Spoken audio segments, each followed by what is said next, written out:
Poetry students, here's a new lecture on poetry and specifically modern poetry. And again, we are going to study another poem by Ted Hughes entitled Casualty.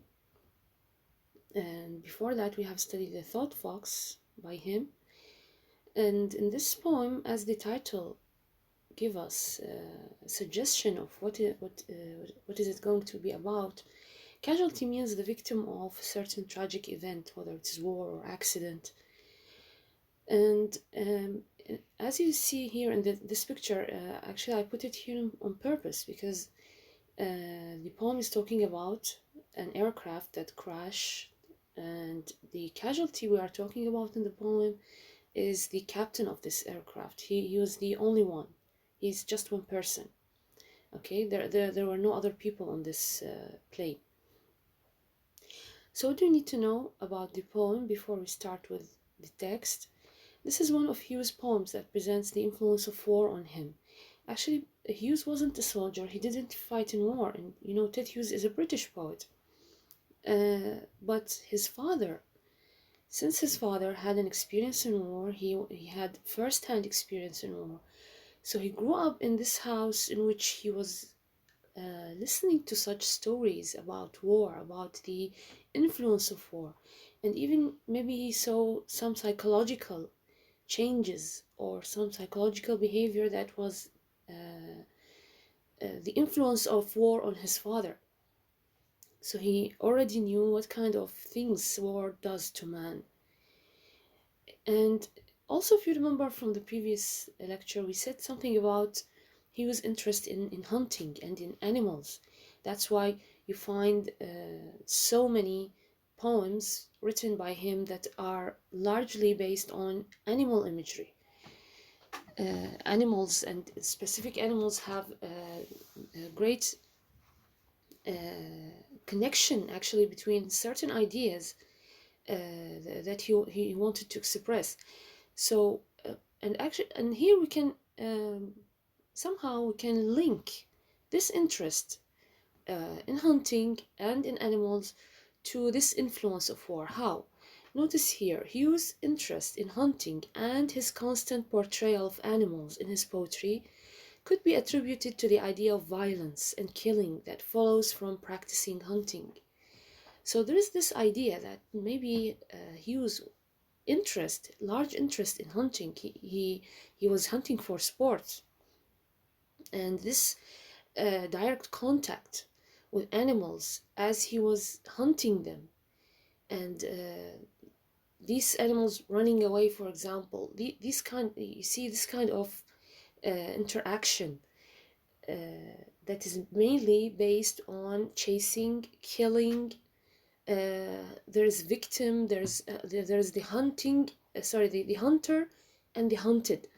You see, so this somehow could be attributed to this kind of growing up in such environment that was arousing inside him as a human being this instinct. You see, يعني غريزة، يعني كان القتل غريزة موجودة، يعني موجود في الشيء هذا موجود بغريزة الإنسان وكذلك موجود في غريزة الحيوان. يعني this is something from nature, to kill in order to survive, or to kill in order to live, or to kill for whatever reason. But in the case of human beings, killing is associated with awareness. See, animals kill each other out of their instinct, and they don't think much about that. Not like human beings. Human beings also kill, of course, all the time, most of the time. But they have this ability to think about it, to reflect upon it, to meditate, to think about what does it mean to kill someone? What does it mean that this creature or that person is victim of a certain killing? And how does the killer feel? You see, these kind of ideas, people are able to think about such things. Human beings are able to think about such things, not like animals. So I think being able to listen to such experiences about war, about the the whole idea that war, that people initiate war to kill each other, see, to be able to connect that with the this desire in human beings that could be related to their instinct to kill, to be savage. You see, this part of the human nature. I think this is the connection here. Hughes' poetry combines the instinct to kill of fierce birds and animals with the killing of men in war. You see, this is the connection here. There's also the natural world of gentler animals, which is compared with the murder of man in battle. So you see, there's this kind of juxtaposing. Are all animals, uh, or let's say, does all animals do all animals have this instinct to kill? No, actually, there are animals that just eat grass or eat plants. They don't kill other animals. These gentler animals also are presented. Sometimes he presents such animals in his poetry, and we can think of this as representation of what? Of those who are being murdered. Those, you see, not all people are able to kill, after all. There are people who actually um, they are victims of killing, and also they are very gentle and very weak. They are not able to be killers. So here we can say that there's this kind of, comparison between these two images here. This poem narrates a scene of a plane crash and how everything around reacts to it. Okay, this is really interesting. This is really interesting because you are going to see that um, uh, in this tragic event, the crash of the plane, he's going to show us how human beings react, how nature reacts, you see, and who are these people? I mean, of course, when we are talking here about plane crash, and it falls down somewhere, maybe they are just normal people living their daily life and they saw such tragic event happening. So what would be their reaction? Okay, so we're going to see how does he show us this idea here. Let's start with the poem. Farmers in the fields, housewives behind steamed windows, watch the burning aircraft across the blue sky float, as if a firefly and a spider fought. Far above the trees, between the washing hung out, they wait with interest for the evening news. Directly, Hughes places us in the scene. What's happening? First of all, he directs our attention. Now we can think of ourselves as if we are looking on the screen and we are seeing this. Maybe this is part of some TV series or a film. There are farmers, so we expect that here we are talking about maybe some rural area, يعني منطقة ريفية, since he mentions farmers in the field, and the housewives, because housewives, and you see that their wives are at their houses doing their daily chores, and suddenly there's something catches their attention. What is this thing? They are watching something. What is it? The burning aircraft. You see, the aircraft or the plane, it is, first of all, it gets, maybe there's this bombing that happens, explosion that happens in the air, and then it floats for some time, then it falls down. You see, and they were watching, they were observing what's happening there in the sky. It's something that really catches the attention. Okay, as if a firefly and a spider fought. Look at the comparison here. Notice, what are these? Firefly and spider, insects. And sorry for the spider. I'm not sure if it's considered an insect or not. But think about it. These tiny creatures, as if they are fighting. If you ever see insects fighting, maybe occasionally, يعني شايفين من مرات يجوز يعني واحد يشوف مثلا عنكبوت ده يهجم على فد حشرة صغيرة. يعني هاي المعارك الصغيرة اللي تصير بين الحشرات. As a human being, if you notice such thing, you would coldly stop and stare at them, right? Here, actually, this is interesting. The comparison, aircraft is has exploded in the air and it is floating. At certain point it's going to fall down. People, how are they looking at it? As if they are looking at something like a fight between two insects. Why? Is it something so tiny and simple? Can it be reduced to a fight between two insects? Really? Why he's making this comparison? Notice here. This comparison to a fight between two insects is due to the way these onlookers are responding to the scene. You see, something which is far away in the sky, you see, and they cannot interfere, they cannot do anything. I mean, mostly all these kind of things that happen, whether an accident, whether two people fighting, whether something crashing on something else, people around, when they see such thing happening, how do they respond? We as human beings, by our nature, how do we respond? Maybe just a few of people would interfere if they think they can. Most of the people are just going to look at these things happening without doing anything. And here in this case, actually, it is what they are supposed to do. Something in the sky, what they are supposed to do. I mean, they cannot do anything. You see? It seems that their attitude is cold. Notice this cold attitude, you see, is emphasized even more where? Here. Look at this. Far above the trees. Far above the trees. So it looks very far away. Why should I be, let's say, so maybe excited about it? It's not happening beside me or something close to me. Or in my house, maybe. No. It's somewhere very far away. I'm just looking at it, waiting to see what's gonna happen. Between the washing hung out, you see, if you are living in, you see, in a place, there are many houses, maybe there are people around. If you look at the sky, our skies are not clear. يعني احنا السماء خصوصا يعني التجمعات البشرية من ترفع راسك للسماء، السماء مو فارغة يعني. القصد انه دائما اكو اشياء تعيق المشهد.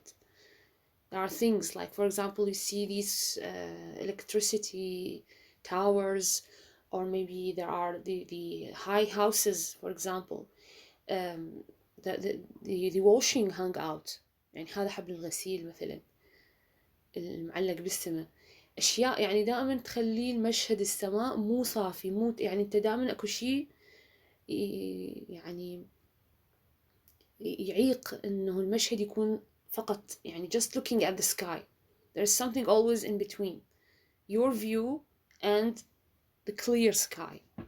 Okay, so the scene is even reduced to be something that's happening between daily life things, like the washing that is hung. يعني هاي حبل الغسيل، شايفين يعني واحد يعاين يشوف من خلال حبل الغسيل أكو شيء مثل الطيارة من بعيد تبين كلش صغيرة ومفجورة بالسماء وتريد توقع. You see, it actually he's as if he's trying to reduce the scene to something very simple. They wait with interest for the evening news. So this is very modern, by the way. This is a very typical modern reaction, or let's say modern life.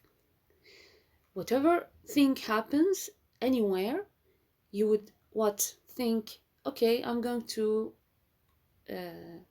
turn on the TV, on the news, in the evening news. Of course, they are going to report something about this. You see, we are trained, as if we are trained to not to bother and see things around us, what's happening. Let's just wait for the evening news, and everything is going to be clear. We are going to know what are what happened. See, this has become something typical, some kind of daily routine, something of our daily lives, to know what's going on somewhere else in the world, or maybe around us, not by interacting directly, no, but waiting for the news to come on the evening.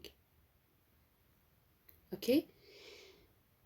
You see, the tragic events, the interaction, the reaction even with these tragic events is almost, let's say, not only cold, but sometimes it's not even there. In the modern times, people even listen to the news without any reaction. And what kind of news we have in our daily lives? We listen to them on TV or nowadays on the internet. We just scroll. مو قبل كانوا يباعون بس على التلفزيون، هسه صار عندنا احنا سكرولينج على الفيس وعلى هاي المواقع اللي تنقل الأخبار. You see news coming, so many news, and you just keep scrolling. You see? But already in a brambled ditch, suddenly smashed. So now it landed. It was falling quickly. And where does it fall down to? A ditch. Ditch, حفرة. Okay, suddenly smashed. Stems twitch. So this place, actually, it is, as I told you, maybe something somewhere rural, not very close to the city. You see, there are animals. There are fields, farmers. So it is somewhere rural. Okay. In this topple, a pheasant is craning every way in astonishment. What's happening around now? If something suddenly smashes, crashes on the ground, and we are talking here about somewhere rural, so there are animals around, there are creatures, there are living creatures around, there are plants, there are animals. Okay, what happened here?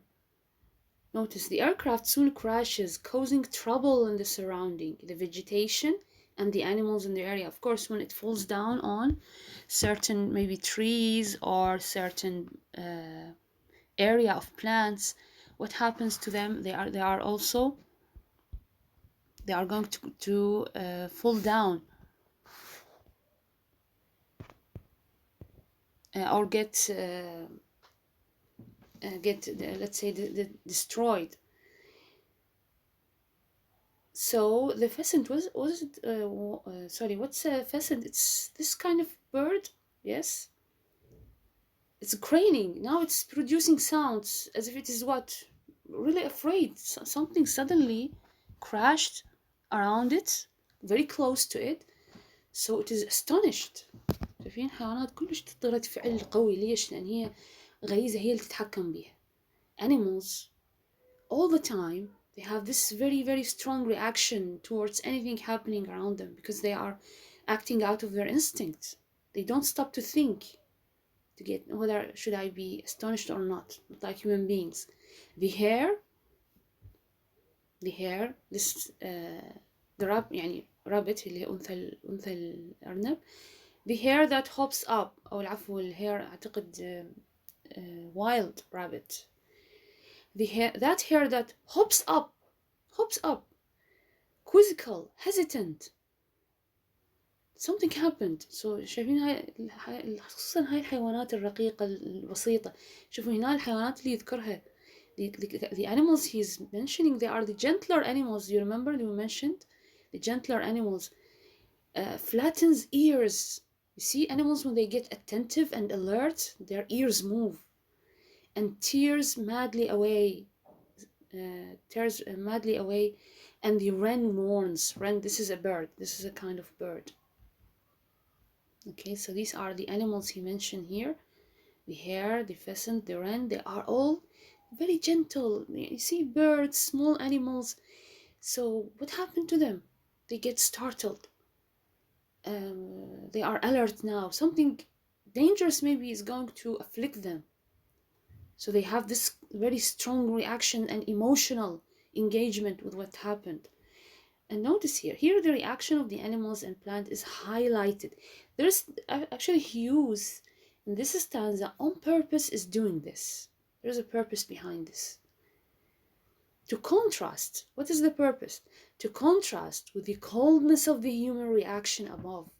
Notice this is really what the opposite, totally the opposite. Here the people are described as if they are looking with no real feeling or emotion towards what they are seeing. But look at the animals here. He has given in details each animal, how does it react. And their reaction is actually, uh, let's say, more emotional than the human one. Actually, there is no comparison here between them. Some who saw full smoke beckons, they jostle above, they peer down a sunbeam as if they expected there a snake in the gloom of the brambles or a rare flower. Now human beings see, now they have seen the smoke coming out of this crashing. Uh, they wanted to go and to check out what's there, what's happened, who's there, who's inside this aircraft. But look at also here the description of how they approach. Notice here, they peer down a sunbeam as if they expected there. They are very careful. They are not going there rushing. Maybe there's someone who need help, right? يعني من يصير شي حادث وانت تدري انه اكيد اكو اشخاص، لازم اكو فد احد داخل الطيارة. And as what you expect is to what? That you rush to the place of the accident in order to save people who could be saved. But look at these people, how they are reacting. They just go there looking carefully as if what? لاحظوا التشبيه بهذا السطر. As if they are afraid maybe there is something dangerous is coming out of there, like a snake. Or as if they are looking for some rare flower. يعني هذا الموقف الحذر، مكان ما يروحون هم يندفعون ينقذون الأشخاص اللي قد يكونون موجودين. What are they doing? They are just being so, careful and moving very slowly. So the onlookers examine the rubbles carefully, as if they expect a snake to come out of it, or as if it is a rare flower. You see, this is here Hughes is actually he's trying to show us through this description this idea of how people now in these days in the modern time, how do they react towards such huge or tragic events. See the grave of dead leaves heave suddenly. Here 'twas a man fell out of the air alive. Okay, here actually when I read this line, it was a man fell out of the air alive, I was really directly reminded of, you remember Musée de Beaux-Arts by Odin? This is another poem that we have. I have discussed this poem and analyzed this poem in the previous lecture.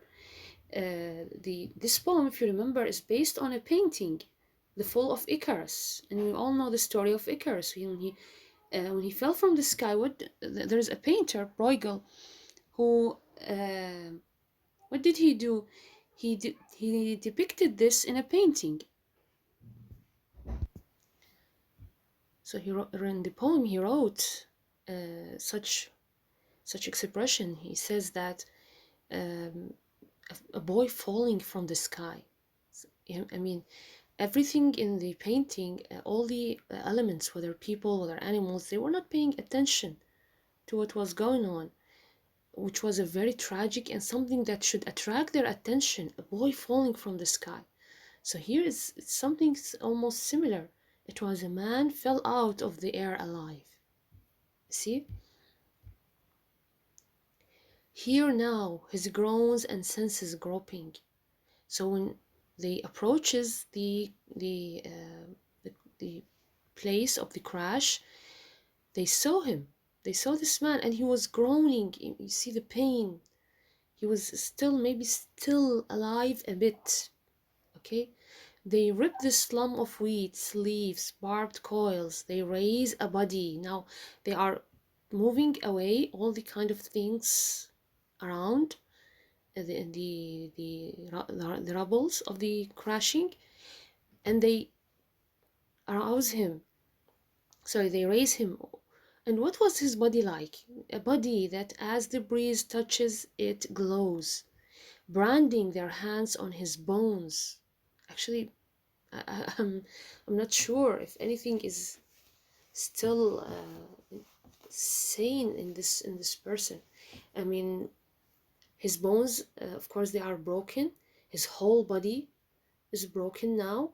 He's injured, severely, heavily injured. Okay, this is the casualty. This man is the casualty that is meant by the title. So he groans out of pain. The people who try to take him out also try to raise him up, yet his body is severely broken and injured. He falls down. I mean, if they just rise him like this, and then he would actually fall down, because he has broken every bone in his body.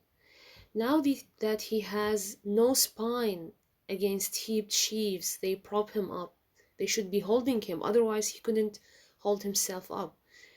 Okay? Arrange his limbs in order. I mean, this is really harsh. I mean, think about it. Someone who has come out of plane crash. They wanted to see if he can be saved. They tried even to open his eyes. But even here, Hughes also shows us that these people were just helpless. Notice here, then stand helpless as ghosts in a scene melting in the August noon. The burned man bulks closer, greater flesh and blood than their own. And this is here the comparison is between the onlookers and between the casualty, the man here himself. I mean, if you look at these people, how they responded, how they when they took him out of the air, the crashing, and how they wanted to wake him up, even this didn't appear on them that they are really excited or affected or anything. The man himself, with the blood and the broken body that he has, with all the blood covering him, he looked more alive than them. Unfortunately, actually, people are not here responding in any affectionate way. There is no affection appearing on their face, no sympathy. And this is really saddening. Notice here also what he's going to say after this line. As suddenly the heart's beat shakes the body, and the eye opens wide childishly. Sympathies fasten to the blood like flies. You see, sympathy, this feeling, what does it do to man? It goes directly to the heart. It gives full emotions. It arouses emotions inside them. Their hearts, actually, are not burning with what defines humanity. When people sympathize out of humanity, their hearts should beat fast. Okay? They should beat fast. It's something that appears on them.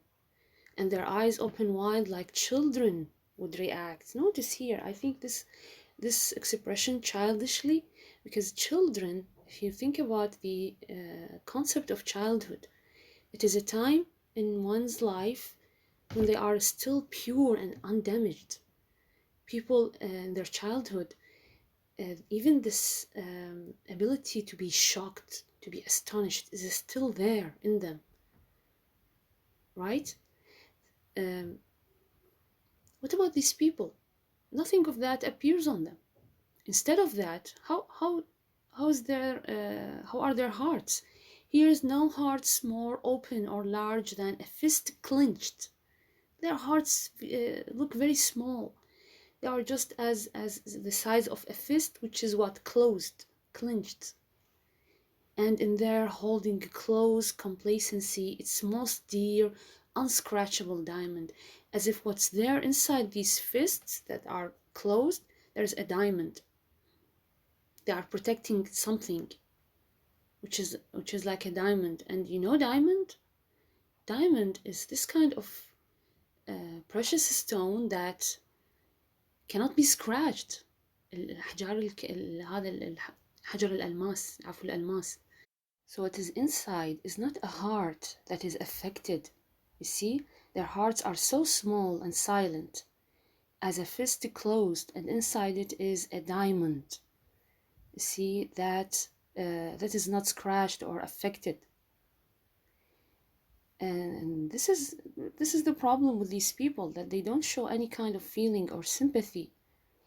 You see, their hearts, not only their hearts, even their tears. Notice here, the tears of their eyes. See, the tears of their eyes, too tender to let break.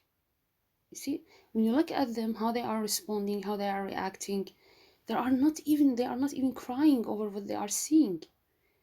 Their attitude seems very cold.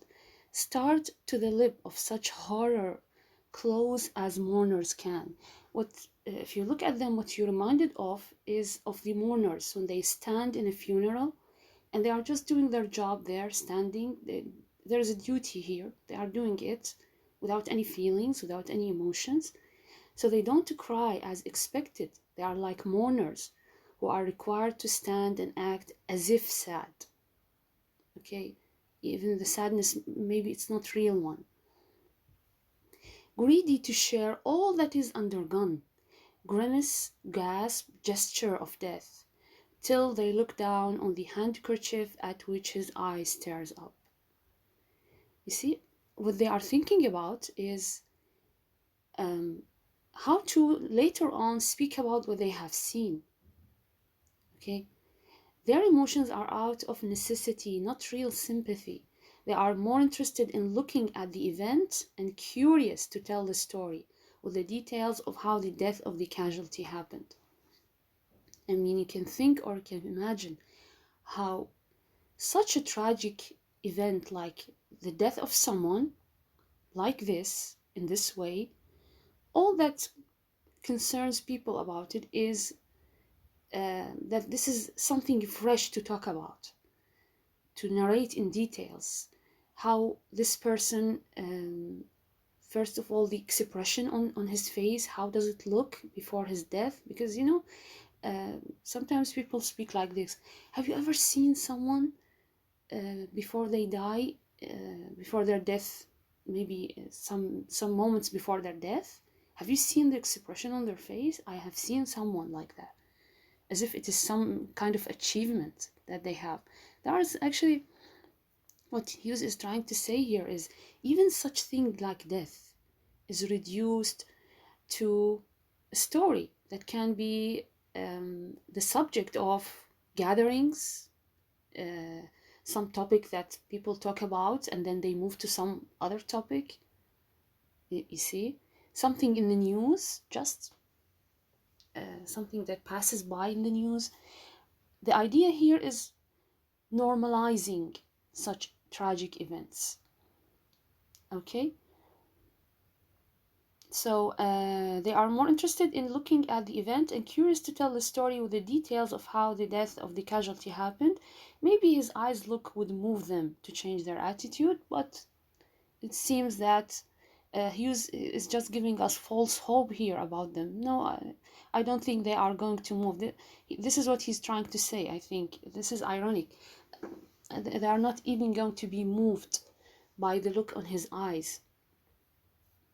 Okay, so if we want to sum up the main themes, the main idea in this poem, we can think about these number of themes here. Death and tragedy are reduced into a piece of information in the evening news, and this is very true. Before that, before this time, the modern time, news like death, killing of someone, wasn't directly reported and it reaches to millions of people. We know that. See, this is related to the second one here, the second note. With the spread of various means of communication in modern life, scenes of killing and murdering are recorded, reported, and seen on almost a daily basis. Before that, before the kind of development and progress we have in telecommunication and the means of recording events, before that, people were not able to record them alive. You see, the scenes of killing, for example, that happens in war zones, Even the crashes, the accidents, there are cameras everywhere. They are reporting, they are recording these things. You can see them daily. And before, people, maybe they hear about these things, maybe not. And those who witness them, they are just few people who maybe happen to be around.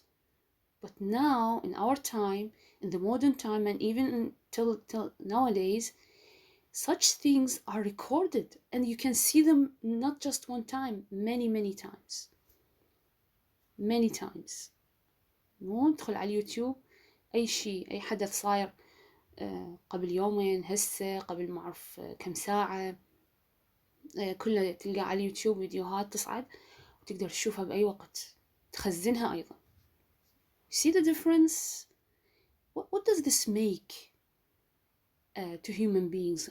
How does this change their reaction to such scenes? They become very normal. You see?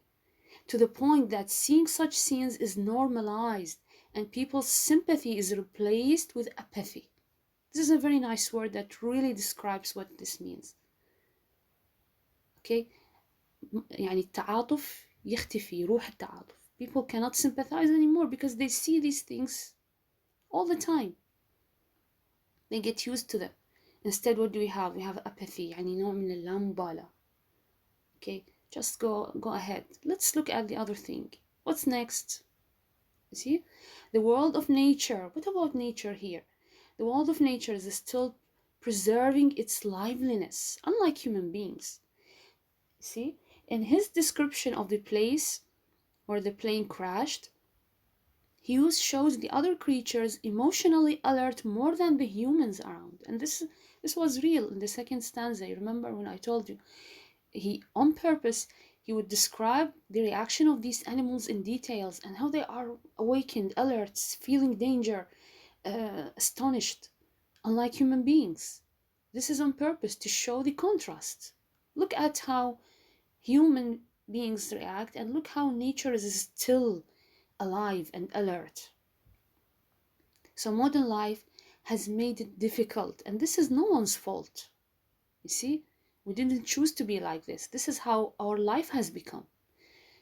Made it difficult, sometimes even impossible, to be sympathetic and give a helping hand. You notice? This is, I think, the best